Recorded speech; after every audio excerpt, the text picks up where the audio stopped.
اللہ تبارک و تعالیٰ نے اس عالم میں سب سے بڑا رتبہ، سب سے بڑا مقام، سب سے بڑی شان، سب سے زیادہ عزت و عظمت کا حامل اپنے محبوب پیغمبر صلی اللہ علیہ وسلم کو بنایا کہ رب العالمین کے بعد جس کا مقام ہے، جس کا مرتبہ ہے، جس کی عزت ہے، جس کی عظمت ہے، وہ ہمارے آقا امام الانبیاء سیدنا محمد الرسول اللہ صلی اللہ علیہ وسلم ہیں، کہ جن کے بارے میں شاہ عبدالعزیز محدث دہلوی رحمۃ اللہ علیہ فرماتے ہیں لا یمکن الثناء کما کان حقہ بعد از خدا بزرگ تو ہی۔ قصہ مختصر، خدا کے بعد اگر کسی کی عزت ہے، اگر کسی کی عظمت ہے، اگر کسی کا مقام ہے تو اللہ کے محبوب پیغمبر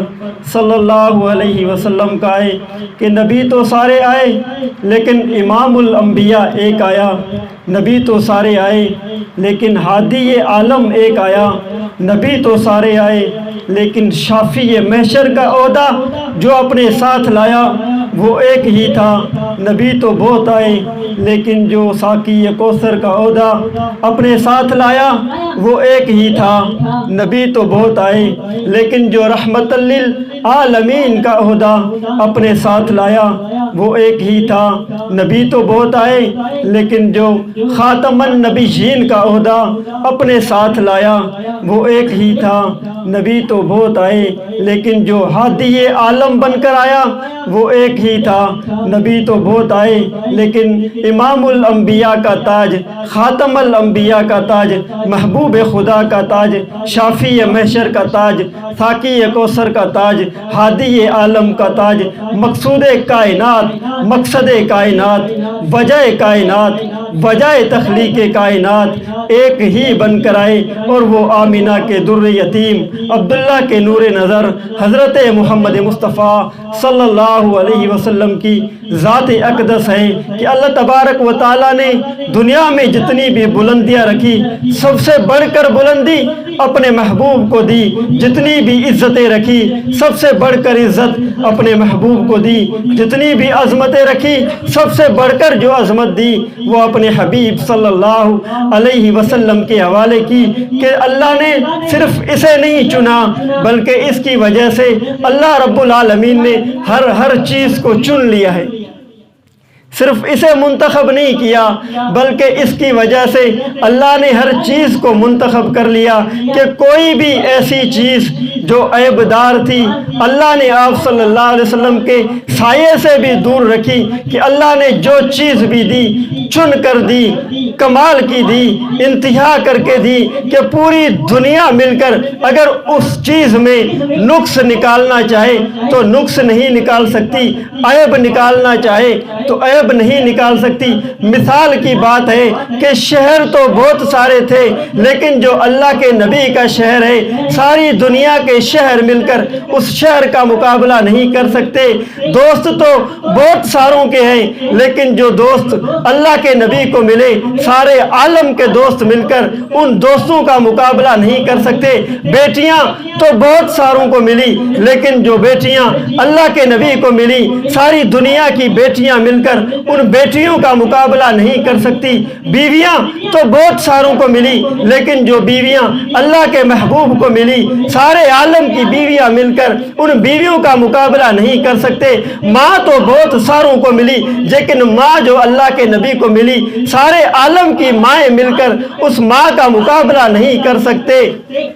باپ تو بہت ساروں کو ملے لیکن جو باپ اللہ کے حبیب کو ملا سارے عالم کے باپ مل کر اس کا مقابلہ نہیں کر سکتے، اس لیے کہ جس چیز پر اللہ کے محبوب کی نظر پڑتی گئی وہ چیز اعلیٰ ہوتی گئی، وہ چیز عرفہ ہوتی گئی، وہ چیز بلند ہوتی گئی۔ اگر آپ پہاڑ پہ چڑھے ہیں تو اس پہاڑ کا مقابلہ سارے عالم کے پہاڑ مل کر نہیں کر سکتے۔ اگر آپ نے کسی اونٹ پر سواری سواری کی ہے، سارے عالم کے اونٹ مل کر اس اونٹ کا مقابلہ نہیں کر سکتے۔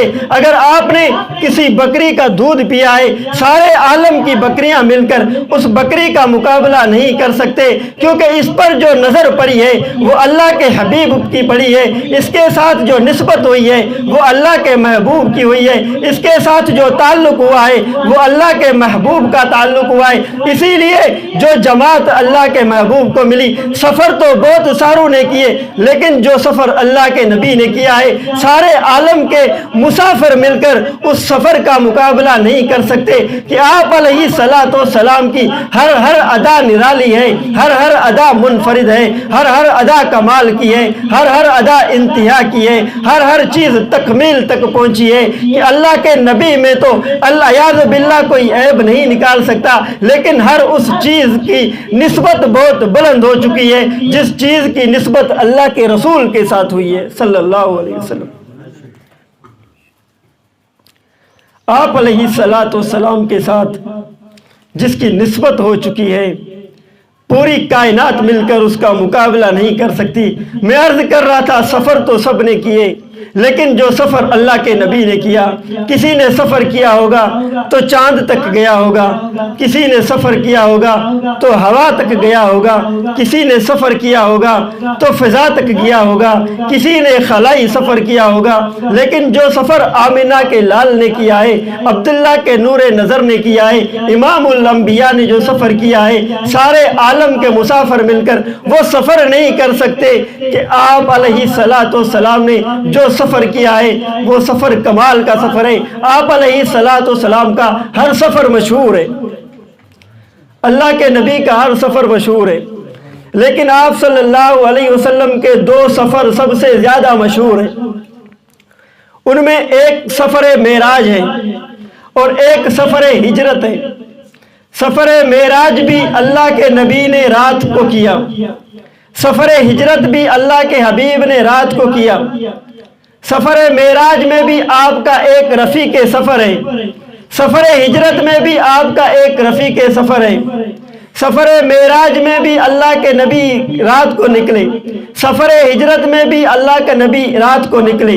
سفر معراج بھی آپ نے مکہ سے شروع کیا، سفر ہجرت بھی آپ نے مکہ سے شروع کیا۔ سفر معراج بھی اللہ کے نبی مکہ کو چھوڑ کر گئے، سفر ہجرت میں بھی اللہ کے نبی مکہ کو چھوڑ کر گئے، لیکن دونوں سفروں میں فرق ہے کہ سفر معراج میں اللہ کے نبی نے جس کے ساتھ سفر کیا ہے وہ فرشتوں کا سردار جبرائیل امین ہے، اور سفر ہجرت میں اللہ کے محبوب نے جس کے ساتھ سفر کیا ہے وہ صحابہ کا سردار ابو بکر صدیق ہے۔ سفر ہجرت میں جبرائیل آئے ہیں اور سفر ہجرت میں اللہ کے نبی گئے ہیں۔ سفر معراج میں جبرائیل امام الانبیاء کے دروازے پہ تشریف لائے، اور سفر ہجرت میں اللہ کے نبی صدیق اکبر کے گھر پہ تشریف لائے۔ فرق ہے، یہ بھی سردار ہے وہ بھی سردار ہے، یہ فرشتوں کا سردار ہے وہ صحابہ کا سردار ہے، لیکن اسے حکم کیا جاتا ہے کہ آپ میرے محبوب کے دروازے پہ چلے جاؤ، اور وہاں اللہ اپنے محبوب کو حکم کرتا ہے کہ آپ صدیق اکبر کے دروازے پہ چلے جاؤ۔ جبرائیل علیہ السلام آئے، جبرائیل علیہ السلام نے دیکھا آپ علیہ الصلوۃ والسلام حضرت ام ہانی کے گھر آرام فرما رہے ہیں، اور جبرائیل علیہ السلام اندر داخل ہوا۔ جبرائیل علیہ السلام نے دیکھا کہ یہ مقام ادب ہے، یہاں پہ کوئی بات نہیں کرنی۔ جبرائیل علیہ السلام آئے ہوں گے، عالم میں تصور میں جا کے سوچو کہ جبرائیل نے سوچا ہوگا کہ یہ اللہ کا معزز مہمان، اسے اٹھاؤں تو کیسے اٹھاؤں۔ تھوڑی دیر کے لیے جبرائیل کے قدم بھی رکے ہوں گے، جبرائیل نے سوچا ہوگا، سوچ سوچ کے جبرائیل نے پریشان ہوا ہوگا کہ آخر اللہ کے حبیب کو کیسے جگاؤں۔ اگر ہاتھ سے پکڑ کر اللہ کے حبیب کو اٹھاتے ہیں تو گستاخی ہوتی ہے، اگر بالوں سے پکڑ کر اٹھاتے ہیں گستاخی ہوتی ہے، اگر آواز دے کے اٹھاتے ہیں گستاخی ہوتی ہے۔ جبرائیل علیہ السلام سوچ سوچ کے اللہ کے حبیب کے قدموں کے پاس تشریف لائے۔ جبرائیل نے اپنے گھٹنے زمین پہ ٹیکے، اور جبرائیل علیہ السلام نے پھر اللہ کے حبیب کے قدموں کو ہاتھ نہیں لگایا، بلکہ جبرائیل علیہ السلام نے آ کے اپنی زبان کو باہر نکالا اور اپنی زبان کو اللہ کے محبوب کے پاؤں کے تلووں کے ساتھ جبرائیل رگڑ رہا ہے۔ کسی شاعر نے جب یہ منظر دیکھا تو کہنے پہ مجبور ہوا کہ نہ جنت کی گلیوں میں دیکھا جو مزہ محبوب تیری تلیوں میں دیکھا، کہ جنت میں وہ مزہ کہاں ہے جو اللہ کے محبوب کے تلووں میں ہے۔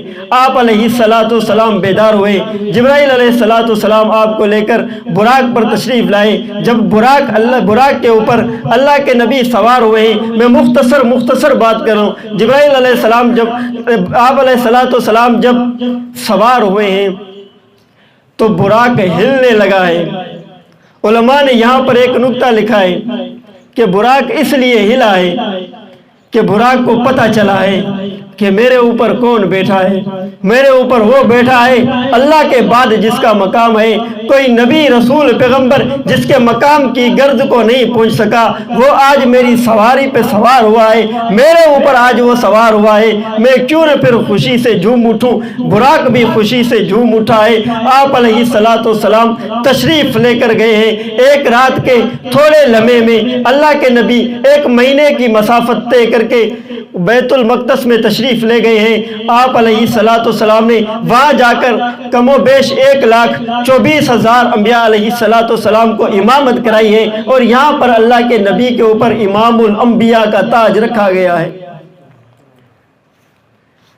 یہ جبرائیل تھا جو آیا تھا، اور وہاں پہ اللہ کے نبی ہجرت کی رات جبرائیل علیہ السلام کے دروازے پہ گئے ہیں۔ اور میں تنگ نظر نہیں ہوں، میں وسیع نظر ہوں، اس لیے میں ایک بات اور کہنے لگا ہوں کہ جبرائیل علیہ السلام کے شب ہجرت میں صرف ایک ابو بکر صدیق نہیں تھا، بلکہ شب ہجرت میں ایک اور کردار بھی تھا جسے حضرت علی المرتضیٰ کہتے ہیں رضی اللہ تعالیٰ عنہ۔ حضرت علی المرتضیٰ اللہ کے نبی کے آپ علیہ السلام نے حضرت علی سے فرمایا، علی یہ میرا بستر ہے، آپ اس بستر پہ آرام کرو، اور صبح اٹھنا فلاں کی امانت ہے فلاں کو واپس کرنا، یہ امانتیں ہیں فلاں آدمی کو واپس کرنی ہے۔ علی صبح کو اٹھنا، سیدنا علی فرماتے ہیں ساری زندگی کبھی اس یقین کے ساتھ نہیں سویا کہ صبح تک زندگی ملے گی یا نہیں ملے گی، لیکن اس ایک رات چین کی نیند سویا ہوں کہ اللہ کے حبیب نے فرما دیا ہے علی صبح کو اٹھنا، یقین ہو گیا ہے کہ صبح اٹھوں گا۔ کافر آ گئے، اللہ کے نبی قرآن کی آیت پڑھ کر تشریف لے گئے۔ کافروں نے دیکھا کہ کافی وقت ہو گیا ہے، اللہ کے نبی ابھی باہر نہیں نکلے۔ کافر گھر میں تشریف لائے، چادر اور 4 دیواری کے تقدس کو پامال کر کے جب کافر اندر داخل ہوئے ہیں، انہوں نے دیکھا کہ کوئی سویا ہوا ہے۔ اس وقت سے یہ بھولے ہوئے ہیں، وہ آج تک نبی کو علی کو نبی سمجھ رہے ہیں، حالانکہ سیدنا علی المرتضیٰ سوئے ہوئے تھے۔ انہوں نے جا کے حضرت حیدر کرار کو اٹھایا، دیکھا کہ اللہ کے نبی تو نہیں ہے، لیکن آپ علیہ السلام کا غلام حضرت حیدر کرار آرام فرما رہے ہیں۔ علی سے پوچھا، علی نبی کہاں ہے؟ حضرت علی نے فرمایا، واہ علی تیری بہادری کو سلام، تیری شجاعت کو سلام۔ شیر خدا نے فرمایا مجھے پتہ نہیں ہے، لیکن اگر مجھے پتہ ہوتا تو بھی آپ کو نہ بتاتا۔ مجھے پتہ نہیں ہے، لیکن اگر مجھے پتہ ہوتا تو بھی آپ کو نہ بتاتا۔ اب کافروں نے تھوڑا ذہن گھمایا کہ نبی کہاں ملے گا، الجنس یمیل الی الجنس، جنس اپنے جنس کی طرف جاتی ہے۔ دوست کو کھولو گے دوست کے پاس جائے گا، ابدال کو کھولو گے ابدال کے پاس جائے گا۔ اب کافروں کو بھی پتہ چل گیا کہ اگر نبی اپنے گھر نہیں ہے تو نبی اپنے یار کے گھر ہوگا۔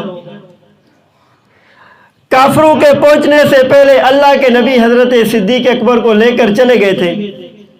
کافر پیچھے آئے، ابو جہل نے آ کے ابو بکر کی بیٹی حضرت اسما سے پوچھا کہ بتا تیرا باپ کدھر ہے، بتا اللہ کا نبی کدھر ہے۔ اس نے کہا کہ ابو جہل مجھے پتہ ہے۔ حضرت علی نے کیا فرمایا تھا کہ مجھے پتہ نہیں ہے، اگر پتہ ہوتا تو بھی نہ بتاتا۔ کافر کہہ رہے ہیں اور کہاں آئے؟ اور حضرت صدیق اکبر، تیری عظمت کو سلام، تیرے گھرانے کو سلام، تیری پوری آل کو سلام کہ آپ قیامت کی صبح تک امت مسلمہ کے محسن ہیں۔ حضرت صدیق اکبر کی بیٹی نے کہا کہ ابو جہل پتہ تو ہے لیکن بتاؤں گی نہیں۔ حضرت علی نے فرمایا تھا پتہ نہیں ہے، واقعی شیر خدا کو پتہ نہیں تھا، اور واقعی حضرت اسماء کو پتہ تھا۔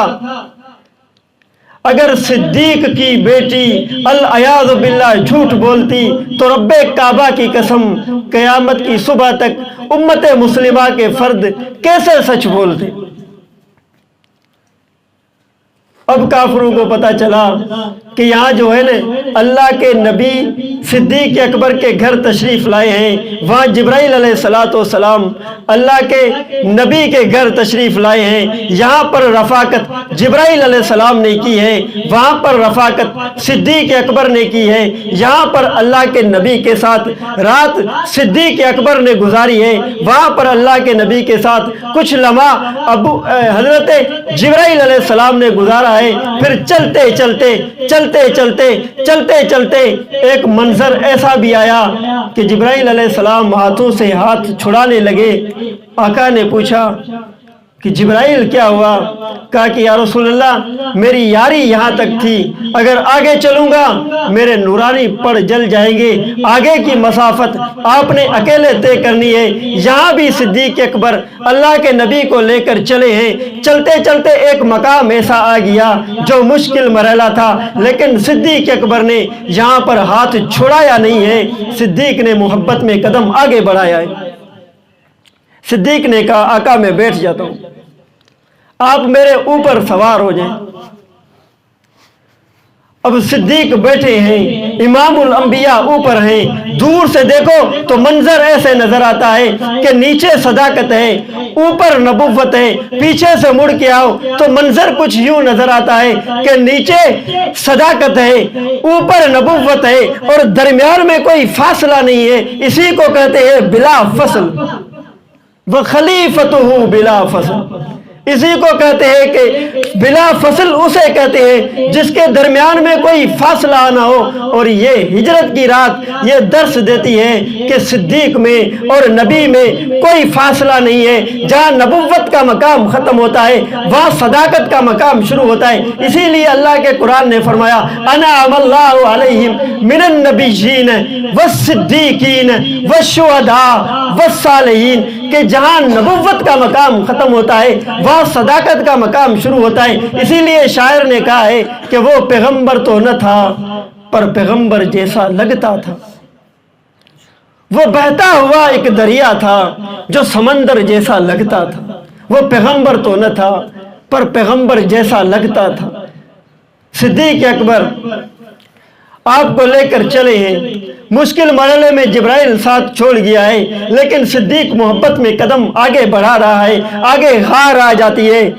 صدیق اکبر اللہ کے نبی کو نیچے اتارتے ہیں، پہلے صدیق جاتے ہیں، غار کی صفائی کرتے ہیں، غار کی صفائی کرنے کے بعد صدیق اکبر اللہ کے نبی کو غار میں بلاتے ہیں، ایک سوراخ رہ جاتا ہے، صدیق اپنے پاؤں کی ایڑی اس سوراخ میں رکھ دیتے ہیں۔ اللہ کے نبی اپنے وضوا والا چہرہ آج صدیق کی گود میں رکھ کے آرام کر رہے ہیں، اور ایک جملہ کہا کرتا ہوں کہ نبی کو آرام ہی یا صدیق کی گود میں آتا ہے یا صدیق کی بیٹی عائشہ صدیقہ کی گود میں ہوتا ہے۔ نبی کا دن اگر گزرتا ہے تو صدیق کے ساتھ گزرتا ہے، نبی کی رات اگر گزرتی ہے تو صدیقہ کے ساتھ گزرتی ہے۔ نبی کبھی صدیق کی گود میں لیٹا ہوا ہے، نبی کبھی صدیقہ کی گود میں لیٹا ہوا ہے، اور یہاں پر کالا آیا ہے، کالے سانپ نے آ کر صدیق کو ڈسا ہے۔ صدیق سوچ رہے ہیں اگر میں ہلوں گا تو اللہ کے نبی کے آرام میں خلل آئے گا۔ صدیق ساری تکلیف اپنی ذات پہ برداشت کر رہا ہے، لیکن صدیق پیغمبر کے آرام میں خلل نہیں آنے دے رہا۔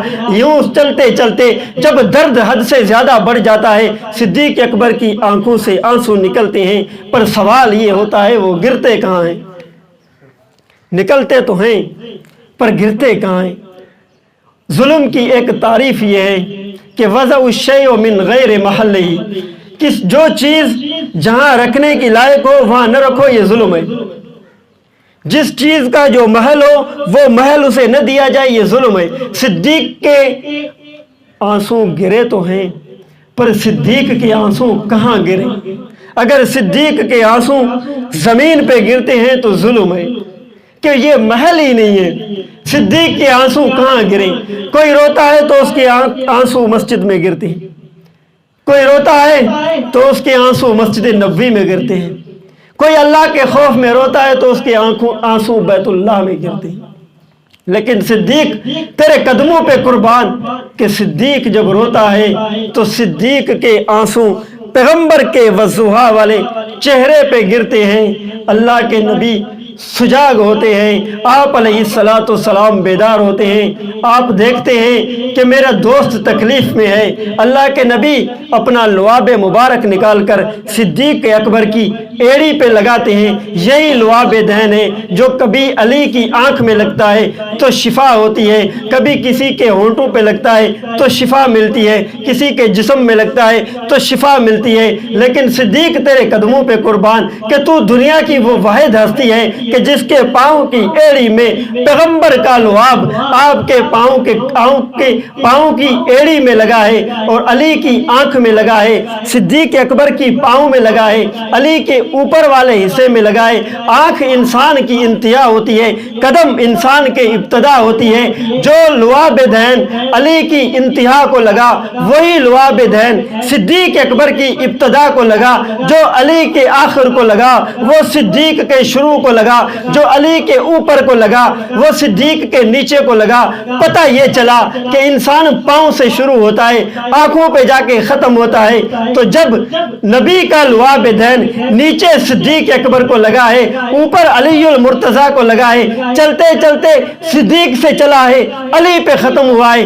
پتہ یہ چلتا ہے کہ خلافت صدیق سے شروع ہوتی ہے، علی پہ ختم ہوتی ہے۔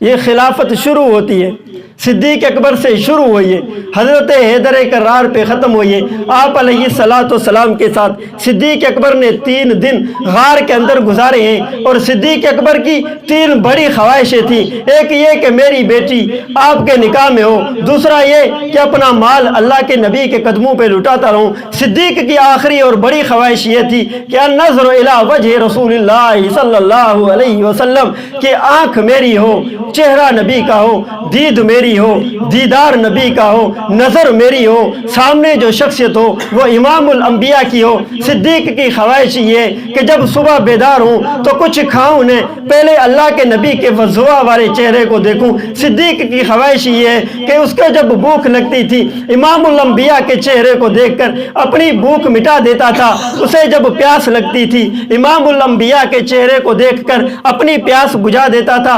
صدیق اکبر کی تو خواہش یہ ہوتی تھی، اس کے اوپر غم آتا تھا، امام الانبیاء کا دیدار کر لیتا تھا، غم ختم ہو جاتا تھا، پریشانی آ جاتی تھی، امام الانبیاء کا دیدار کر لیتا تھا، پریشانی ختم ہو جاتی تھی، تکلیف آ جاتی تھی، امام الانبیاء کا چہرہ دیکھ لیتا تھا، تکلیف ختم ہو جاتی تھی، کوئی غم آ جاتا تھا، اللہ کے نبی کے وضحا والے چہرے کی دیدار کر لیتا تھا، تکالیف ختم ہو جاتی تھی۔ صدیق تو یہ منظر ڈھونڈ رہا تھا، صدیق تو اس کی تڑپ میں تھا، صدیق تو اس کی آرزو میں تھا۔ مکہ میں یہ ہو نہیں سکتا تھا کہ مکہ میں امام الانبیاء کی زندگی مصروف ہو چکی تھی، اللہ کے نبی کو صدیق اکبر کو تنہائی میں ملنے کا موقع نہیں ملتا تھا، کہ وہاں لوگوں کا ہجوم ہوتا تھا۔ صدیق کی ایک آس تھی کہ میں جو ہے امام الانبیاء کو دیکھوں۔ اللہ نے 3 دن نکال کے صدیق کو دے دیے کہ صدیق میں اپنا محبوب 3 دن تیرے حوالے کرتا ہوں، صبح اٹھنا اسے دیکھنا، رات کو سونا اسے دیکھنا، بھوک میں اسے دیکھنا، کھا لو اسے دیکھنا، پیاس لگے اسے دیکھنا، 3 دن بس تو ہی دیکھنا، کسی اور کو دیکھنے ہی نہ دینا۔ صدیق کی تو یہ خواہش تھی اور اللہ نے پوری کی، اور پوری بھی ایسی کی کہ شدت کے ساتھ پوری کی۔ صدیق اکبر کی دوسری خواہش یہ تھی کہ مال میرا ہو، قدم نبی کے ہوں، لٹاتا رہا، اور ایسا لٹایا کہ عمر جیسا جری پہلوان بھی پہنچ نہ سکا۔ صدیق کی تیسری خواہش یہ تھی کہ بیٹی میری ہو، نبی کے نکاح میں ہو۔ اللہ نے یہ خواہش بھی ایسی شدت کے ساتھ پوری کی کہ آپ علیہ السلام کے حرم میں پاک میں 11 عورتیں آئیں، لیکن ایک کنواری عورت جو امام الانبیاء کے نکاح میں آئی وہ صدیق اکبر کی بیٹی تھی، جس کے بستر پہ اللہ کا قرآن آتا تھا، وہ صدیق اکبر کی بیٹی تھی۔ امام الانبیاء کو سب سے زیادہ جس سے محبت تھی وہ صدیق اکبر کی بیٹی تھی۔ آپ علیہ السلام کی سب سے بڑی جو رفیقہ حیات تھی وہ صدیق اکبر کی بیٹی تھی۔ صدیق کی یہ بیٹی 9 سال کی عمر میں اللہ کے حبیب کی خدمت میں آئی ہے، آپ کے نکاح میں آئی ہے، 18 سال کی عمر کو پہنچی ہے، امام الانبیاء کا وصال ہو گیا ہے۔ صدیق اکبر کی بیٹی نے 9 سال اللہ کے نبی کے ساتھ گزارے ہیں، اور اس 9 سال میں صدیق اکبر کی اس بیٹی نے، اس رفیقہ نے، اس عتیقہ نے، اس عفیفہ نے، اس سیدہ نے، اس صدیقہ نے امت مسلمہ پہ اتنا بڑا احسان کیا ہے کہ آپ علیہ السلام کی رات والی زندگی اس عورت نے محفوظ کی ہے۔ آپ علیہ السلام کی راز والی زندگی اس عورت نے محفوظ کی ہے، اس عورت نے محفوظ کی ہے۔ بڑے بڑے صحابہ جب مسائل کے حساب سے پریشان ہوتے تھے تو سیدہ عائشہ کے دروازے پہ آتے تھے، سیدہ ان کی رہنمائی کرتی تھی۔ صدیق دن کو نبی کی خدمت کرتا تھا، گھر میں صدیق کی بیٹی نبی کی خدمت کرتی تھی۔ یہ صدیق اکبر اللہ کے نبی کے ساتھ ہجرت میں نکلے ہیں، وہاں جبرائیل علیہ السلام نکلے ہیں، یہاں صدیق اکبر نکلے ہیں۔ اس نے تھوڑا لمحہ گزارا ہے، اس کی رفاقت بڑھتی گئی ہے، بڑھتی گئی ہے، بڑھتی گئی ہے۔ ایک آخری بات کہتا ہوں کہ جب جبرائیل اللہ کے نبی کی خدمت میں آ رہا تھا تو جبرائیل کو کوئی جانی خطرہ نہیں تھا، جبرائیل کا کوئی اہل و عیال نہیں تھا، جبرائیل علیہ السلام کے بیوی بچے نہیں تھے، پیچھے سے کوئی پریشانی نہیں تھی۔ لیکن صدیق اکبر جب امام الانبیاء کی رفاقت میں نکلا ہے تو صدیق اپنی آل کو، اپنی اولاد کو، اپنے مال کو، اپنے گھر بار کو، اپنی بیوی کو، اپنے گھر والوں کو، پورے اہل و عیال کو صدیق اکبر داؤ پہ لگا کر اللہ کے نبی کے ساتھ نکلے ہیں۔ جبرائیل علیہ السلام آئے تھے تو کوئی پریشانی نہیں تھی، وہ تو ایک اکرامی سفر تھا، وہ تو ایک مہمانی سفر تھا۔ جبرائیل علیہ السلام اللہ کے نبی کو لے کر نکلے ہیں، لیکن یہاں جان کا خطرہ تھا، یہاں صدیق اکبر کے مال کو خطرہ تھا، لیکن صدیق سب کچھ قربان کر کے امام الانبیاء صلی اللہ علیہ وسلم کی ذات اقدس پہ ہمیں ایک سبق دے گی کہ مسلمانوں ہمارا سب سے بڑا سرمایہ عشق رسول ہے، ہماری سب سے بڑی عبادت عشق رسول ہے، ہمارا سب کچھ عشق رسول ہے۔ اگر عشق رسول نہیں ہے تو کچھ بھی نہیں ہے۔ سب کچھ قبول ہی تب ہوتا ہے جب عشق رسول ہوتا ہے، اور صدیق عشق کی آخری انتہا ہے۔ صدیق اکبر نے عشق کا ایک ہمیں راستہ دکھایا ہے کہ ہمیں بھی اللہ کا محبوب، ہمیں اپنی جان سے زیادہ، ہمیں اپنے مال سے زیادہ، ہمیں اپنے آل سے زیادہ، ہمیں اپنی زندگی سے زیادہ محبوب ہو۔ آپ علیہ السلام کی ایک ایک ادا ہمیں محبوب ہو، آپ صلی اللہ علیہ وسلم کا ایک ایک طریقہ ہمیں محبوب ہو۔ ایک ایک طریقے پر اللہ کے نبی کی ایک ایک ادا پر اپنی جان لٹانا دنیا کی سب سے بڑی سعادت ہے۔ رب العالمین کی بارگاہ میں دعا گو ہوں، پروردگار عالم ہمیں عمل کی توفیق نصیب فرمائے، آقا علیہ السلام کی سنتوں پر عمل کرنے کی توفیق نصیب فرمائے، صحابہ کرام کے نقش قدم پر، اہل بیت اطہار کے نقش قدم پر چلنے کی توفیق نصیب فرمائے۔ وما علینا الا البلاغ۔